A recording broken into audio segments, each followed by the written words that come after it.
Eh oui, c'est bien moi, sorti en ce jour pour aller faire un changement d'huile et je me retrouve en train d'acheter une toute nouvelle voiture. En fait, je vais utiliser cette opportunité pour te donner un autre conseil, ma fille, pour t'aider suite par rapport à tes décisions financières. Protège bien ton crédit, protège ton credit score parce que ça va t'ouvrir des portes immense. Un bon crédit t'ouvre les portes de financement à moindre coût. Ça te donne le financement pour acheter, que ce soit pour acheter une maison, commencer un business ou bien alors acheter une voiture et tout autre bien que tu aimerais acheter. Et ça te permet aussi de baisser beaucoup de coûts. Tu sais bien que dans ce système ici aux États-Unis, avoir un bon crédit va t'ouvrir beaucoup de portes d'opportunités.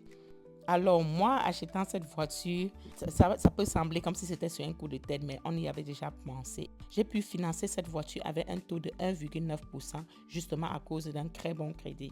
Donc tu vois, tu viens de commencer avec ta carte de crédit. Commence simplement avec les petits achats et assure-toi de payer à la fin de chaque mois pour pouvoir garder ta crédibilité. Parce que le crédit, ici, c'est ta crédibilité. Ta crédibilité à payer tes dettes, ta crédibilité à être à temps pour tes échéances. Il faut activement protéger ton crédit pour pouvoir avoir accès à toutes ces opportunités qui se présentent. Avant de faire n'importe quel achat, tu dois bien t'assurer que tu y as pensé, tu y as réfléchi et tu as fait une décision en connaissance de cause. C'est pour ça que je vais te poser cette question. J'ai pu financer cette voiture à un taux de 1,9%. À ton avis, devrais-je repayer complètement cette dette ou alors continuer à payer mensuellement pendant la période qui est due et utiliser mon argent différemment? Qu'en penses-tu? Ça, c'est la conversation qu'on va avoir prochainement quand il s'agit de bonnes dettes et de mauvaises dettes.